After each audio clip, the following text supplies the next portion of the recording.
We talked about the tires being the first part of the vehicle's suspension system. Due to the fact that the sidewall can deflect and absorb small shocks and bumps in the road, it makes the operation of the vehicle a little bit smoother and is the first point where a little bit of deflection happens in the system. What else is in the suspension system? Well, to break it down, there are several components necessary for a vehicle's suspension system to function properly. It has to provide comfort for the driver and the occupants of the vehicle.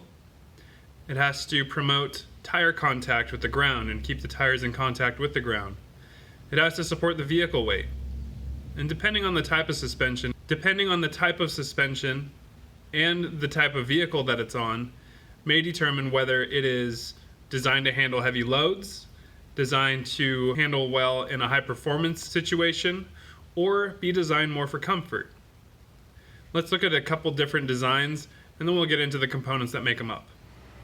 This is an SLA suspension, the short long arm configuration. The short arm pivot point is right up here and it goes to the upper ball joint. The longer arm is a lower control arm and it goes from the lower ball joint up to the pivot point at the chassis. Leaf springs are great because they're simple and they support a lot of load. You'll typically find them on the rear of most trucks. These are the leaf springs on the rear of the Datsun. And here's the forward spring perch mount where it is fastened to the frame. It is comprised of spring steel and leaves that are sandwiched together. And those leaves are held together by a center bolt. This is our center bolt right here. That's what clamps the entire spring pack together. So if we were to dismount this spring, it wouldn't come apart in many pieces. There may be bands around the spring pack to keep these leaves from pivoting on the center bolt so it doesn't come apart and pivot away from the other leaves. So on the front end, it is mounted to a bushing. It has a bushing in it and it's mounted to the frame of the truck. At the rear, it is connected to a shackle. So this spring shackle, as the spring compresses, the center of it's going to move upward and the spring is going to become more flat. So right now it is more of an arc shape. And as it becomes more flat, it gets longer. As it gets longer, this shackle is going to pivot rearward and allow for the lengthening of that spring as it compresses. If it was mounted to the frame, it would be very stiff because the frame wouldn't allow for the spring to flatten out and therefore give its characteristic of being a spring. So a leaf spring needs to be either untethered at both ends and mounted in the center, or, like in this situation, mounted to the frame at one end and mounted to a shackle on the other end to allow for that spring to flatten out. The suspension on this 78 Jeep is comprised of a solid axle in front and rear. This is a four-wheel drive solid axle, so the differential is taking power from the transfer case and distributing it to the front wheels so the front wheels can also drive. The springs in this system are located right here. These are leaf springs. The shackle is necessary so the spring can lengthen as it is compressed.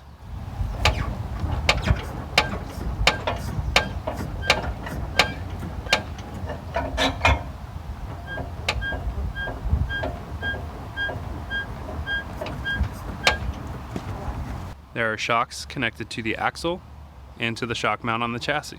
Two ends of the spring are connected to the chassis.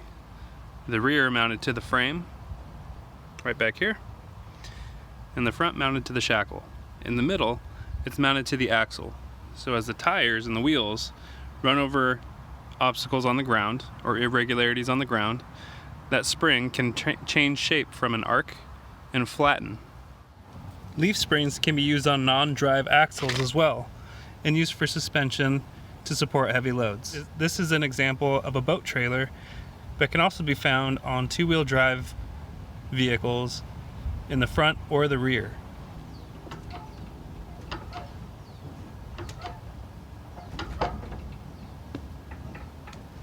This example is at the left front wheel of the 2005 GMC Sierra. The spring is a torsion bar. So this bar twists under torsional loads, and it is engaged to the lower control arm of the SLA suspension. So short long arm suspension, independent suspension on the front of this truck. This is the rear suspension on the GMC Sierra. It also uses leaf springs.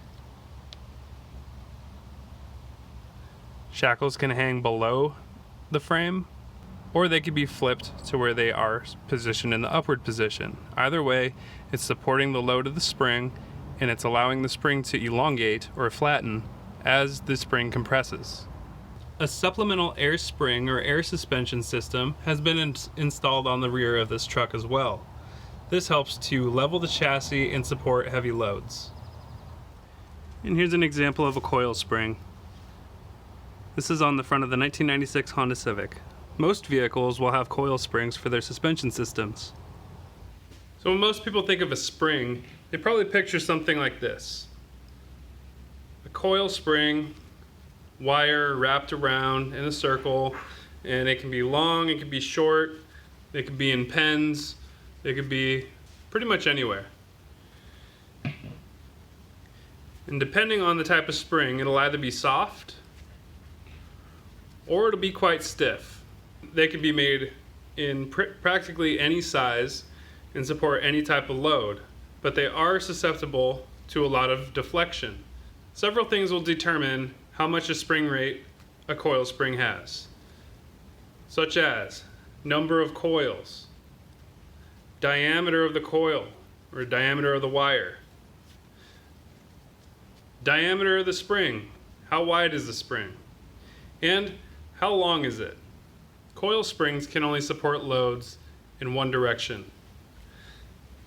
So this spring can only support loads from end to end. It doesn't stabilize anything, any shear movement side to side or front to rear. So top and bottom is the only way that these springs can support load. So in order for a coil spring to be used, other links have to be used to help control the suspension linkage to make sure that nothing gets out of alignment and that the spring doesn't tilt over and cause failure of the suspension system. Very similar in dimensions of a coil spring is an air spring. Air springs use a rubber body with hard perches on the top and bottom, and they are filled with air. Depending on how much air pressure is inside the air spring itself will determine on how stiff it is. But it's the deflection of the rubber with the air pressure inside that gives an air spring its suspension characteristics. Probably the oldest type of spring is the leaf spring. The leaf spring is comprised of different layers or pieces of steel that are hardened and tempered to form a spring characteristic. So a spring can deflect and return back to its original shape. Leaf springs have been used on old horse carriages where the bench where the rider would sit would have two opposing leaf springs. So one spring facing this way and another one, imagine this mirrored, flipped on top, connecting at the ends. So as the two middle portions are brought together, the spring will expand and flatten and then rebound to its arced shape. Leaf springs can be disassembled by removing the center bolt and removing the clamps that keep the leaves straight on the spring pack. The center bolt is what locates the spring in the spring perch and keeps the spring from moving side to side when it's mounted to a vehicle. Leaf springs can handle very large loads, and they're easy to help support more loads by adding more leaves. Another advantage to using leaf springs is not having to engineer more suspension links into the design of the suspension system. The springs themselves locate the axle. If the axle is mounted to the middle of a spring, one end of the spring is mounted to the chassis, while the other side of the spring is mounted to a shackle. And the shackle can pivot back and forth to allow the spring to become longer as it flattens and shorter as it rebounds. This leaf spring is off of a mid to late 70s Corvette.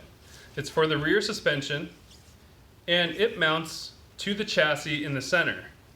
It's made out of fiberglass, not steel, and the ends have holes so they can mount with bushings to each side of the rear suspension.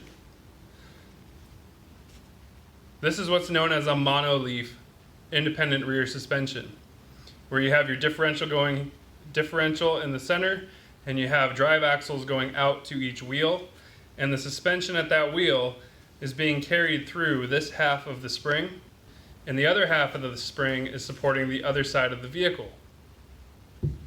So a couple different ways leaf springs can be configured to provide the suspension characteristic they need to for a suspension system.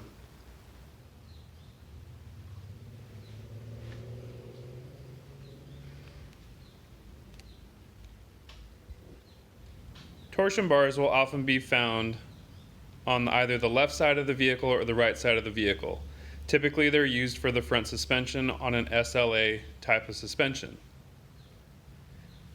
On the end of this torsion bar is the letter R and an arrow pointing to the right of the letter R. Torsion bars are made out of spring steel, and they act in a torsional manner, so they twist in order to perform their spring function. They will often be stamped with an L or an R to specify whether they go to the left side or the right side. They may be stamped for the application on the side that they're supposed to go on, but until they've been installed and forced under their torsional load, they have no preload. They haven't been manufactured in a way that makes them prone to twist and support load in one direction. So a brand new from the manufacturer torsion bar is manufactured without preload, meaning that it can actually be installed on either side and perform just as designed, but once it's been loaded and it has that torsional load on it, it cannot be switched to the other side and be twisted the other way. This is why they're stamped a lot of times with the direction and the side that they're supposed to go on, even though brand new from the factory, they don't have any preload and nothing's determining which way they're going to twist. It's more useful information to somebody working on the system that may be removing the spring or replacing the spring at some point in time. That way, there's some indicators cast into the end of the bars that give the technician some reference as to which direction goes towards the front, which direction goes to the rear. If you have a torsion bar, let's say on the right side of a vehicle, so imagine this is parallel to the right frame rail, and it's connected to a control arm that is being loaded as the vehicle is weighed down, and this is twisting, so the bar is actually being twisted by the control arm this way. If that torsion bar was removed and reinstalled and is now on the same side, but the front is now at the rear and the rear is now at the front, the direction of torsion is going to be backwards. This is what can lead to a spring failure, and because the steel it's tempered spring steel, that could cause a weak point and a failure point, and a torsion bar can actually snap or break. So just the same as torsion bars being dedicated towards one side versus the other for operation, they should always be reinstalled in the same orientation that they were removed to maintain the strength of the spring itself and to avoid reversing the direction that it's being loaded. Torsion bar applications are typically adjustable, and they have to be adjusted for setting ride height before an alignment and for general servicing of the vehicle. If these are removed, ride height needs to be restored back to factory specifications in order for the vehicle to be alignable without having driving characteristic issues. You may have driven by road construction sites or near farming equipment that is driving on the road from one point to another. Usually it's pretty close. When they're driving, they're usually going quite slow, and you might have noticed the way they move without suspension. Most tractors need traction and operate slowly, and they don't have any suspension for their drivetrain. Their suspension is only in the tires. Some of the things that you may notice about the way they operate on the road surface is that they'll develop an oscillation. And as it hits bumps, it'll actually start pitching forward and backwards as it's driving along, because those tires are absorbing that weight and then rebounding and absorbing and rebounding. The suspension system on a vehicle has to absorb and dampen spring oscillations. The dampening component of suspension is either going to be in the form of a shock or a strut assembly. The reason that it's important to dampen spring oscillations is because it keeps the tire in contact with the ground. So as the vehicle hits a bump, instead of bouncing due to a rigid construction, the spring can deflect and rebound. But if there was no absorption of those spring oscillations, it would just continue until it reached the point where it was static again. Now that's as long as there were no other bumps and the spring wasn't acted on by any other forces during the time that it equalized its oscillations. So the addition of shocks and struts, shocks and or struts, make the suspension system able to absorb a bump and dampen back to a nice equilibrium. And that keeps the tire planted to the ground, and good tire contact with the ground is optimal for vehicle handling and braking and vehicle stability.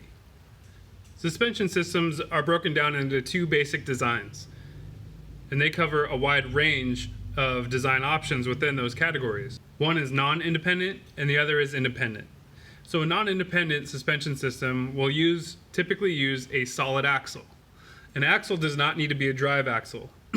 A solid axle can span from one of the front wheels to the other front wheel and be supported by springs. Typically they will be leaf springs. And non-independent means that as one side is acted on, as one side encounters any irregularities on the road, that energy is transferred through the solid axle to the other tire. So they are not insulated, they are not isolated from each other. Therefore, they are not independent from each other. So one side will affect the other side in a non-independent suspension. Now that could be a drive axle like on the Jeep. It could be a non-drive front axle. Typically those will be found on heavy trucks. They can also be on the rear of a vehicle like a Nissan Sentra of a certain era, had a rear solid axle for both rear wheels. Some vans have that for front wheel drive applications. You can have a solid rear axle as well that does not drive the wheels. The other type of suspension system is independent suspension. Independent suspension systems don't affect the other side during operation. So one side can handle irregularities on that corner and not affect the other side. You may have a residual effect through the chassis reacting to what the tire is doing, and the chassis moving in relation to the other side may affect it, but one side does not directly affect the other side like we do on a non-independent. So identifying the system, whether it's independent or non-independent, usually means identifying whether or not it has a solid axle connecting one side to the other side. If there is a solid piece of material, whether it's a drive axle or otherwise, that connects one rotating wheel to another rotating wheel, that's a solid axle, non-independent suspension. And like I mentioned, they can be on passenger vehicles. Front-wheel drive vehicles can have them in the rear. Rear-wheel drive vehicles can have them in the front. The ones that have solid axle in the front will either be a four-wheel drive or a heavy-duty two-wheel drive application. One of the drawbacks to leaf springs is that they aren't very sensitive to small bumps. They tend to be a little on the stiff side. So leaf springs, even though they can handle heavy loads and are cheap to manufacture for the systems, they aren't going to be engineered for a comfortable ride. They're going to be more of a utility-based design. And with the springs acting as their own location and linkage, they don't require additional engineering on the system in order to make the system work properly. The springs can locate the axle, and they can support the vehicle loads, and they can support heavy loads. They're just not going to be that soft and lend themselves for a nice soft ride on a luxury car, for instance. Another major design that gets varied across different uses is the short long arm suspension, or the SLA suspension. SLA suspensions can use either air springs, coil springs, or torsion bars for their suspension system. The spring can either be loaded on the upper control arm or the lower control arm, depending on the space of the vehicle. These types of systems are optimal for ride quality and handling and offer alignment for the front of the vehicle. Different manufacturers are going to put different designs into their suspension systems, depending on the goals for the vehicle, whether it's going to be a high-end market, luxury car, sports car, or economy-based car or vehicle, will depend on how much development goes into the suspension system as well as other components. Certain control arms may be divided into two separate links to avoid more dynamic pivoting during steering. Some of the advantages can be positioning the tire at a better angle during turning and cornering for traction purposes or for comfort purposes. Probably one of the most common suspension configurations on a vehicle these days is going to be the McPherson strut design. The McPherson strut uses a strut assembly as an integral structural part of the suspension system. This one uses a coil spring and includes a pivoting function up on top. This suspension system steers by pivoting the whole mass of the spring and strut assembly. It pivots on the lower ball joint down here on the lower control arm, and connected to that is the steering knuckle with the front brakes, calipers, disc brakes, wheel bearings, and drive axle. Its inexpensive and simple design makes it very attractive for automotive manufacturers. These will typically be found on front-wheel drive and all-wheel drive vehicles. In the PDF lecture slides for this topic, there are a couple slides that show my Datsun with the right front suspension collapsed. That happened when I was driving up the North Fork of the Clackamas River and trying to get off of the pavement to park along the river and go fishing. Well, when I went off of the road, I bottomed out on a rock, and that rock bent the adjuster arm out from underneath the truck and collapsed the suspension because that adjuster arm was used to put tension and load the suspension to support the vehicle weight across the torsion bar. And with that adjuster arm bent back and out of the way, only one end of the torsion bar was being supported by the suspension. Without the other end engaged to the chassis anymore, it just caused the suspension to collapse. There are a wide range of designs across different vehicles for suspension systems. The more you familiarize yourself with each system every time you're working on a vehicle, the easier it's going to be to identify them. As we move forward, I'm going to continue pointing things out from all the systems that we've covered so far. Until the next one, this has been Springs and Suspension. Thank you.